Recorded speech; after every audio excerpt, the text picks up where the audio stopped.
Letter 263, A by Charles Lamb. No date, autumn 1820.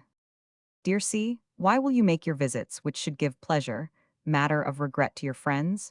You never come, but you take away some folio that is part of my existence. With a great deal of difficulty, I was made to comprehend the extent of my loss. My maid Becky brought me a dirty bit of paper, which contained her description of some book which Mr. Coleridge had taken away. It was Luster's Tables, which, for some time, I could not make out.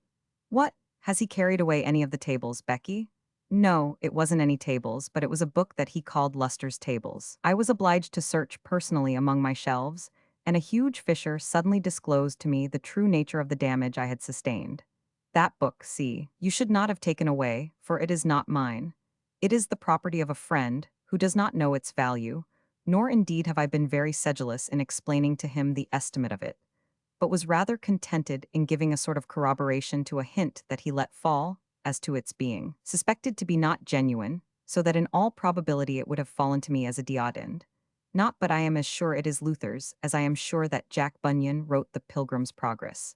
But it was not for me to pronounce upon the validity of testimony that had been disputed by learneder clerks than I. So I quietly let it occupy the place it had usurped upon my shelves, and should never have thought of issuing an ejectment against it.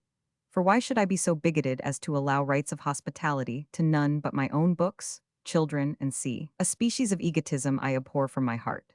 No, let 'em all snug together, Hebrews and proselytes of the gate. No selfish partiality of mine shall make distinction between them.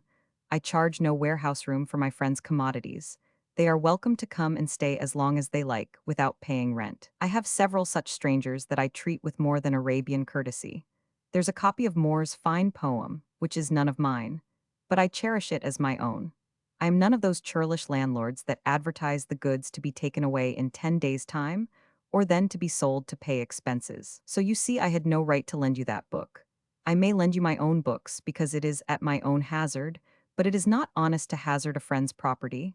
I always make that distinction. I hope you will bring it with you, or send it by Hartley, or he can bring that and you the polemical discourses, and come and eat some atoning mutton with us one of these days shortly. We are engaged 2 or 3 Sundays deep, but always dine at home on weekdays at 4:30. So come all four, men and books I mean. My third shelf, northern compartment, from the top has 2 devilish gaps where you have knocked out its 2 eye teeth. Your wronged friend, C. Lamb. This letter is usually dated 1824, but I think it was written earlier. For one reason, Hartley Coleridge was not in London in that year, and for another, there are several phrases in the Elia essay, Two Races of Men, printed in the London Magazine, December 1820, that are so similar to some in this letter that I imagine the letter to have suggested the subject of the essay, the composition of which immediately followed it. Thus, in the essay we read, "That foul gap in the bottom shelf facing you, like a great eye-tooth knocked out, you are now with me in my little back study in Bloomsbury, reader, with the huge Switzer-like tomes on each side, like the Guildhall giants in their reformed posture, gardened of nothing, once held the tallest of my folios, Opera Bonaventurii, Choice and Massey Divinity, to which its 2 supporters, School Divinity also, but of a lesser caliber, Bellarmine and Holy Thomas, showed but as dwarfs, itself an escapart, that Cumberbatch abstracted upon the faith of a theory he holds, which is more easy, I confess, for me to surfer by than to refute, namely, that the title to property in a book, my Bonaventure, for instance, is in exact ratio to the claimant's powers of understanding and appreciating the same. Should he go on acting upon this theory, which of our shelves is safe? Luster's Tables, Luther's Table Talk.